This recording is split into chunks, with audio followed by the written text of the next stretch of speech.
우리가 신앙생활을 하는 데는 두 가지 유형이 있습니다. 이 두 가지 유형이 있는데, 하나는 이 종교생활을 하는 이제 신앙인데요. 종교생활을 신앙생활이라고 생각하고 열심히 살아가는 자가 있는데, 이 주인은 납니다. 자아입니다. 내가 주를 위해 살고, 주를 위해 헌신하고, 주를 위해 애쓰고, 이렇게 이제 자아로 살아가는 거죠. 그런데 이제 이 복음으로, 이제 복음을 누리는 이제 삶은 자아가 아니라 그 인생의 주인은 예수 그리스도입니다. 그래서 종교생활에 하는 사람의 특징이 뭐냐니까 공로의식이 많아요. 내가 얼마나 수고했는데, 내가 얼마나 애썼는데, 그럼 자연스럽게 어떻게 해요? 왜 안 알아주고, 나를 몰라주고, 이런 게 이제, 할 때는 몰랐는데, 해놓고 보니까 서서히 이제 그런 게 나오는 거죠. 그 다음에 반대입니다. 공로만 있는 게 아니죠. 뭐가 따라오지요? 실패의식이 따라옵니다. 그러면서 이 종교생활의 특징이 뭐냐니까 회개도 아니고 늘 후회하며 삽니다. 내가 왜 그랬을까? 내가 왜 그렇게 결단했지? 이렇게 이제 합니다. 근데 복음 누리는 생활은 그 마음속에 뭐가 마음속에 있는가 하니까 모든 게 하나님의 은혜라는 사실을 이제 발견하게 되니까, 여러분, 하나님의 내가 잘한 것도 하나님 은혜지만 내가 실패한 것조차도 지나고 보니까 내가 겸손할 수밖에 없고, 내가 연약한 것을 알고 자만에 빠질 수 없는 은혜라는 걸 알게 되잖아요. 그래서 이 은혜를 내가 알게 되면서 정말 이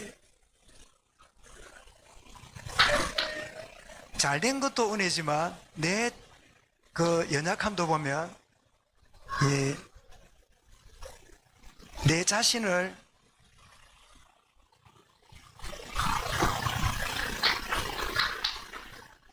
발견하는, 종교생활은 내가 열심히 내야 되고 내 열심으로 뭘 해나가는 거라면, 복음 누리는 것은 은혜고, 또 내가 실패할 때 내가 실수할 수밖에 없는 연약한 존재구나. 그래서 늘 종교생활의 모습은 공로의식과 실패의식 빠지면서 늘 후회 속에 살아가는데, 복음 누리는 자들은 은혜를 깨닫고 자신을 발견하니까, 그럼에도 불구하고 이 복음 누리는 사람의 고백은요, 늘 감사가 넘쳐요. 여러분, 감사라 그럴 때 똑같은 감사하다는데, 종교생활하는 사람의 감사는 내 의지대로 될 때 감사해요. 내 뜻대로 될 때, 내가 계획한 것이 이루어지면 감사가 나와요. 그런데 복음 누리는 사람은 모든 게 은혜고 내 자신이 약합니까? 오히려 내가 어떤 가운데 있을지라도 일이 되고 안 되고는 둘째치고 이 모든 걸 통해서 내가 하나님의 은혜를 더 알게 되는 그런 의미에서, 그래서 내가 늘 후회하고 사는지 감사하고 사는지, 내가 어떤 중심으로 사는지, 이런 부분을 점검할 필요가 있는데, 그래서 때로는 가끔은 하나님이 우리에게 예기치 않는 상황을 주시는 이유는요, 때로는 한계를 주시는 이유는 내가 종교생활하고 있는가 복음 누리고 있는가를 스스로 진단하라고 하나님 만들어 가시는 거지요. 그래서 정말 문제가 오고 위기가 오는 거는 우리를 정말 바꾸시고 하나님이 준비된 것을 허락하시는 귀중한 시간표다 하는 것을 우리 오전 예배와 함께 연관해서 볼 수 있겠습니다. 오늘 우리 메시지는 이 멜기세덱은 오실 메시아 예표라 말씀드렸는데, 우리 그동안 1장부터 6장까지를 보았는데 우리 정리를 해보면요, 자, 1장에서는 읽어보겠습니다. 예수 그리스도는 천사보다 탁월하신 분이다. 2장에서는 받은 구원을 등한시 소홀히 하지 말라. 3장에서는 예수 그리스도는 모세보다 뛰어나신 분이다. 천사보다 뛰어나고 모세보다 뛰어나고, 히브리서는 누구를 지금 독자로 알고 있다고요? 유대인들을 두고 말하지요. 유대인들에게 천사 모세는요, 하나님 다음으로 소중하고 높은 분이잖아요. 그런데 히브리서 기자는 이 그리스도는 천사보다 그리고 모세보다 뛰어난 분인데 앞에서 뭐랬습니까? 모세는 하나님 집에 뭐였지요? 종이었어요. 그러나 예수 그리스도는 누구지요? 하나님의 아들이십니다. 완전히 격이 다르지요. 그렇게 비유하고 있고 4장에서는 자 읽어보겠습니다.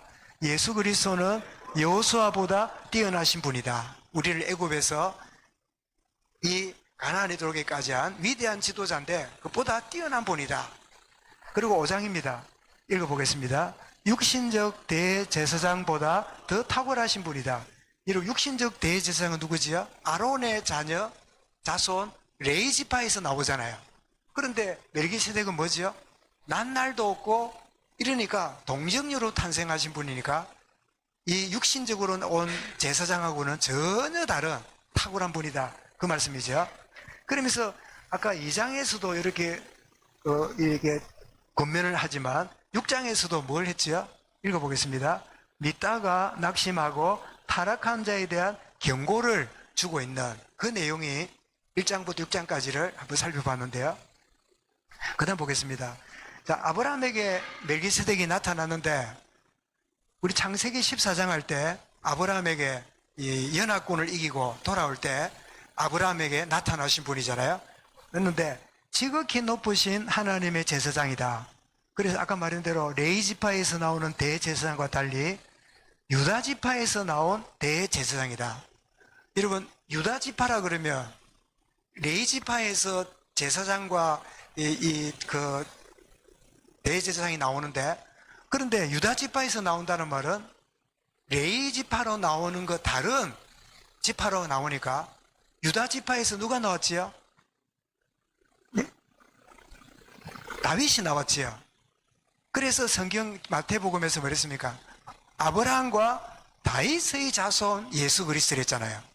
만약에 레이지파로 나왔으면 아브라함과 레이지파에서 나오셨다는데 유다라고 말합니다. 여러분 촌수는 아니지만 야곱이 12아들을 낳았는데 첫째 아들이 누굴까요? 보라 아들이라 루벤이잖아요. 어깨에 메고 다니는 보라 아들이라. 두 번째는요? 네? 두 번째는 뭡니까? 내 수치를 가져갔다 하고 시몬으로 지었어요. 셋째는요? 레이입니다. 이제 남편과 연합하리라. 네 번째 나왔어요. 하나님을 찬송하리라. 다 네 명까지 누가 나왔습니까? 남편으로부터 인정 못 받을 누굽니까? 레아예요. 이런 하나님의 놀라운 방법이 여기 있습니다. 이제 라헬은 외모는 아름다웠고 남편 사랑받았지만 하나님께 진짜 쓰임받은 사람 누구냐? 누굴까요? 레아예요. 레아가 하나님께 쓰임받는.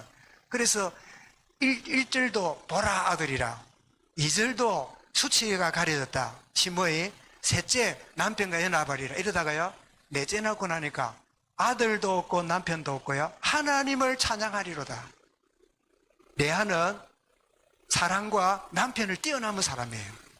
여러분 누구 때문에 실망합니까? 뛰어넘으셔야 돼요. 하나님을 찬양합니다. 그게 태어난 게 유다예요. 유다 이름이 찬양합니다 그 뜻이잖아요. 그 지파에서 누가 나요? 다윗이 나고 그리고는 메시아가 났단 말이에요. 그래서 이 멜기세덱은 레이 지파가 아니라 유다 지파에서 오시는 분이다. 이렇게 이제 비유를 하는 겁니다. 자, 이렇게 온 멜기세덱이 전쟁에서 이기고 돌아오는 아브라함에게 복을 빌었지요. 여러분 축복하는 거하고 복을 비는 거하고 뭐가 다르다고요? 예를 들면 목사가 우리 성도들에게 여러분에게 하나님의 은혜가 있기 바랍니다. 이건 복을 비는 겁니까? 축복하는 겁니까? 네? 네, 축복하는 거지요. 왜냐니까 하나님이 주시는 복이 임하기 원합니다. 그러니까 이걸 복을 비는 거지요. 축복. 그죠? 그런데 하나님이 우리에게 은혜를 주시면 그걸 뭐래요? 복을 주시는 거예요. 근데 우리는 축복하면 약간 수준 있고 복하면 약간 덜 떨어진 느낌이 단어 자체가 나서 그러는데요. 하나님은 우리를 축복하는 분이 아니라 뭐 하죠? 복을 주시는 분이에요. 아멘. 그래서 아브라함에게 축복한 게 아니라 복을 비니까 이분은 누구예요? 이분은 바로 메시아예요. 오실 메시아가 아브라함에게 임하신 거지요. 이제 복을 빌어주는 게 아니라 본인이 복을 주시는 거예요. 복을 주시는. 그래서 복을 비니까 아브라함이 어떻게 합니까? 자신이 가져온 그 10분의 1을 이제 11조의 원조입니다.를 드리는, 여러분 11조는 높은 분에게 감사함으로 드리는 행위지요.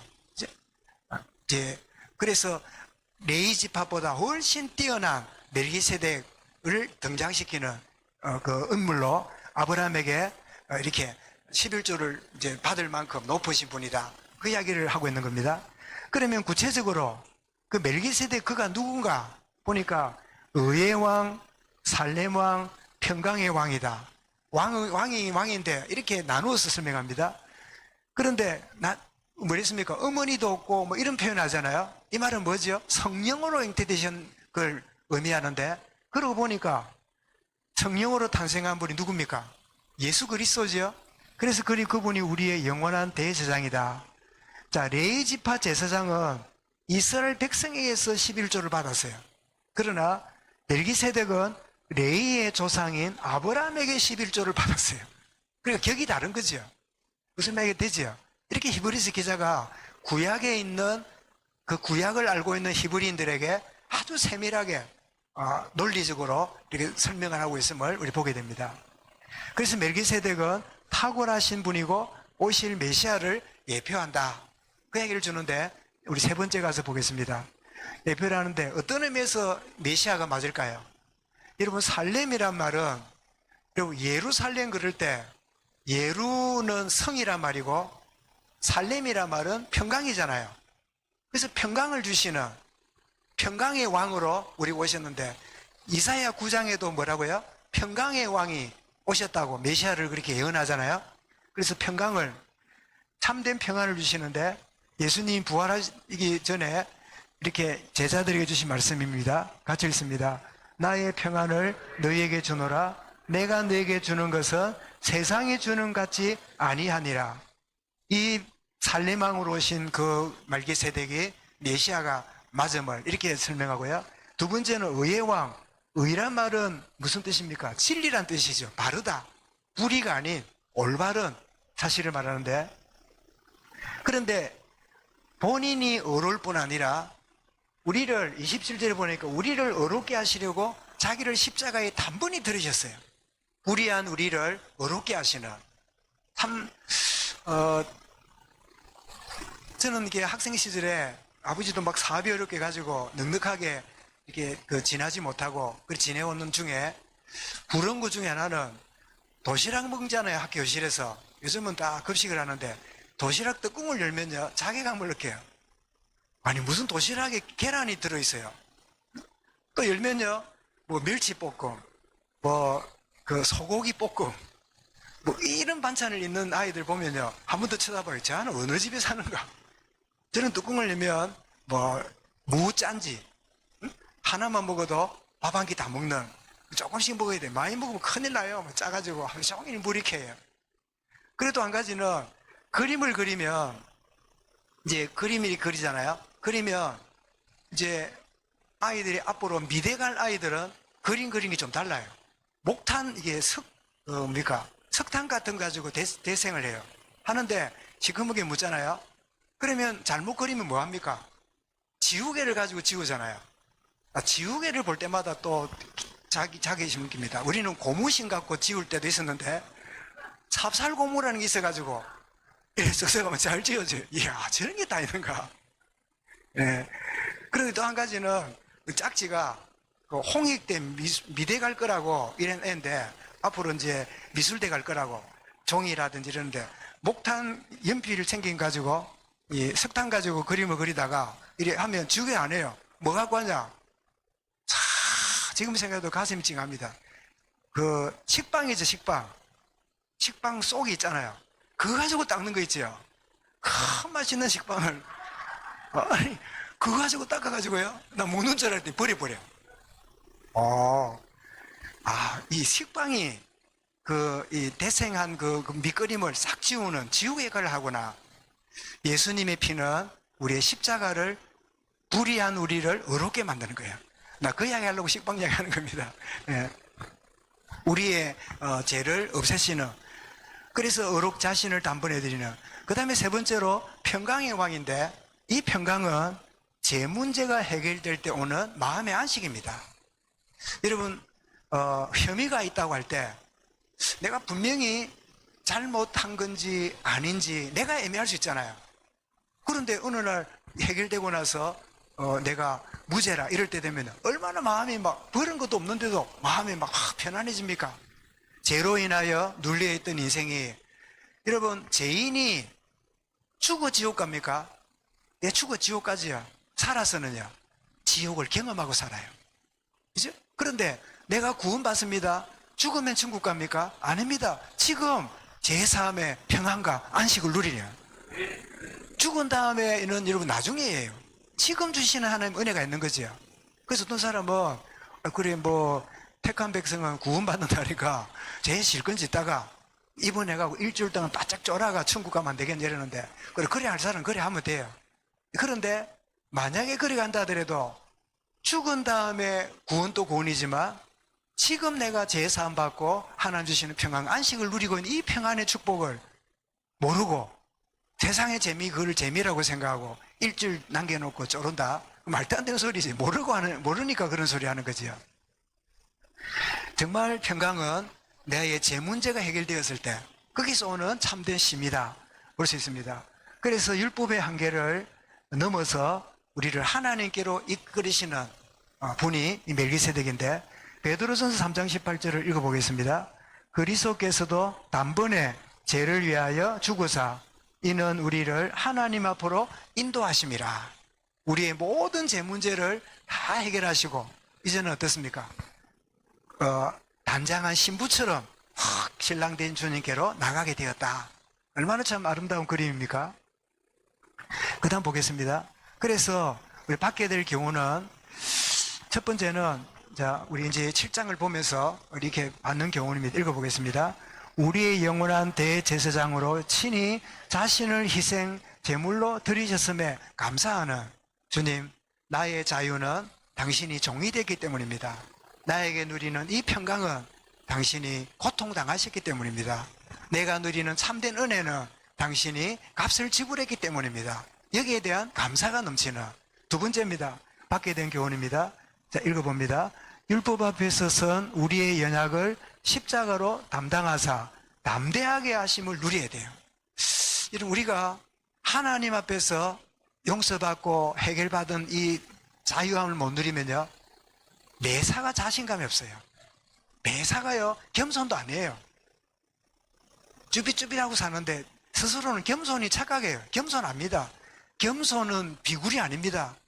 겸손은 당당함이 있어요.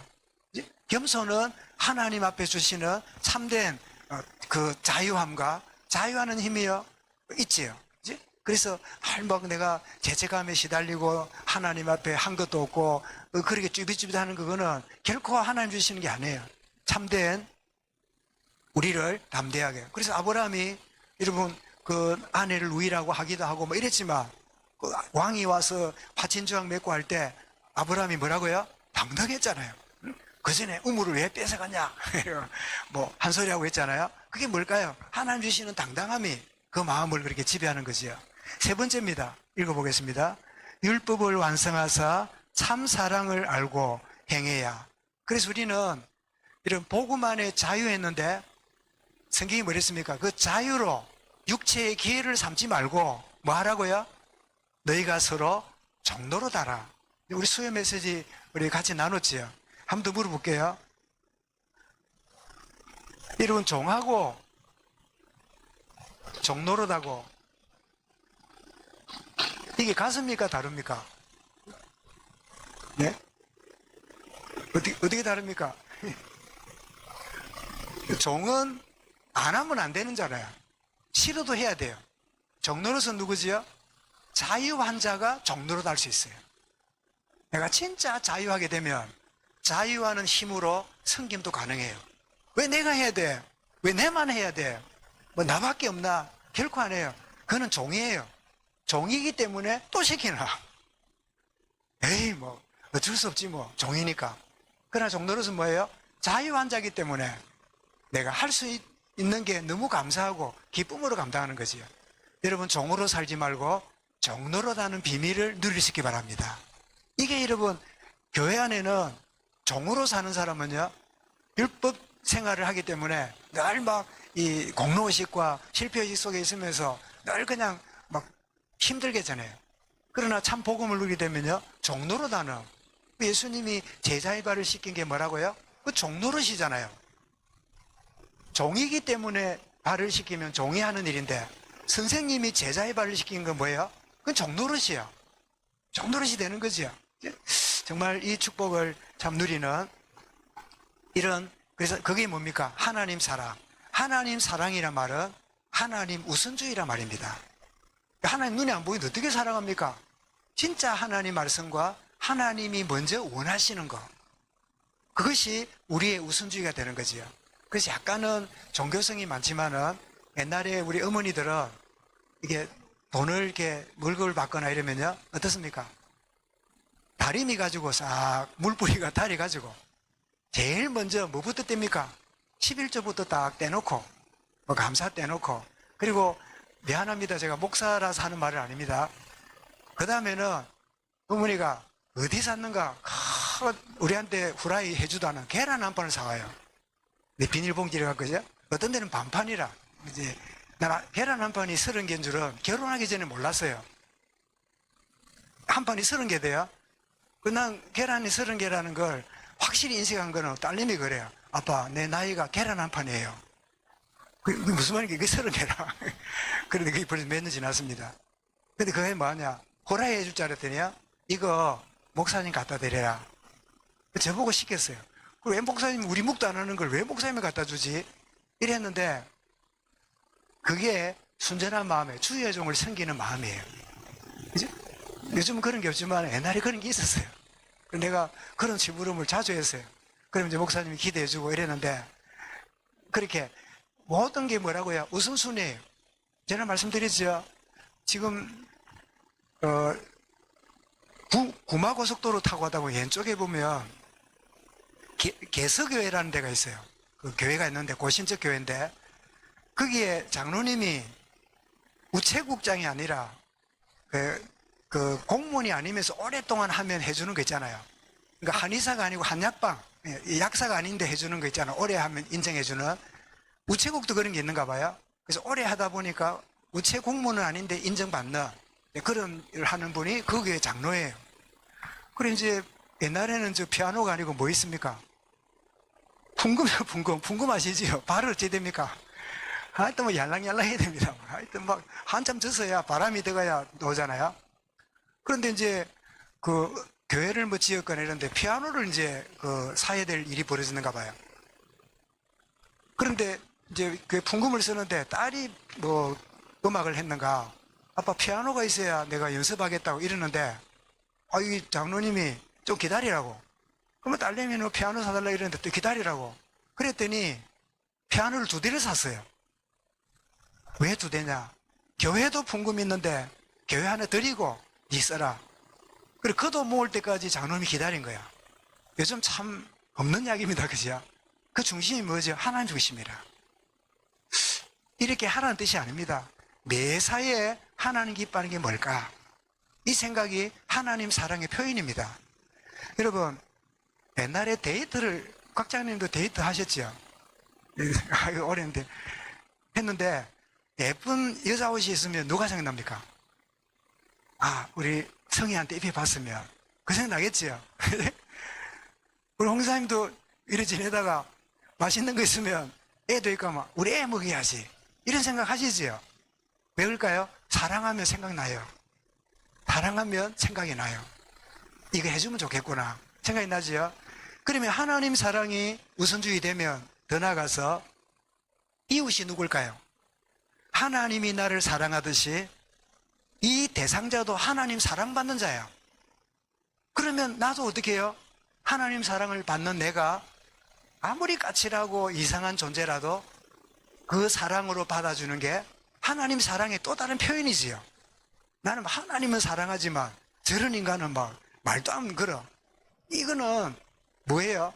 자기 기준에 자아에 떡 묶여가지고 니는 싫고 니는 괜찮고 나도 모르게 분배를 하고 있는 거리로 돌아가는 거죠. 진짜 하나님이 나 같은 존재를 사랑했다면 내가 어떤 존재인지를 내가 알잖아요.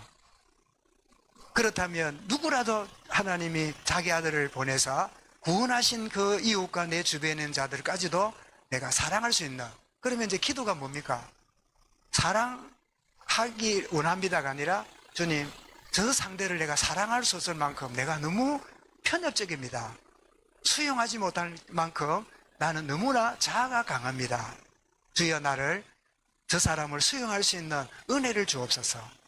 이런 기도가 되면 어떻게 해요? 하나님이 그렇게 할 수 있는 상을 주시겠지요. 이웃 사랑과 하나님 사랑, 거기에는 뭐가 포함된다고요? 원수도 포함된다. 그래서 마지막으로 주님이 이렇게 가르치십니다. 한 율법사가 질문을 예수님께 했는데요, 마태복음 12장에 이런 질문을 합니다. 읽어보겠습니다. 선생님, 율법 중에서 어느 계명이 큽니까? 예수께서 이르시되 내 마음을 다하고 목숨을 다하고 뜻을 다하여 주 너희 하나님을 사랑하라 하셨으니 이것이 크고 첫째 되는 계명이요, 둘째도 그와 같으니 내 이웃을 내 자신같이 사랑하라 하시니 이 두 계명이 온 율법과 선지자의 강령이니라. 저는 참 죄송한데 강령이란 말 썼지 이게 무슨 뜻인가를 모르고 썼어요. 보니까 원래 뜻이니라, 그 뜻이에요. 원래 뜻이니라.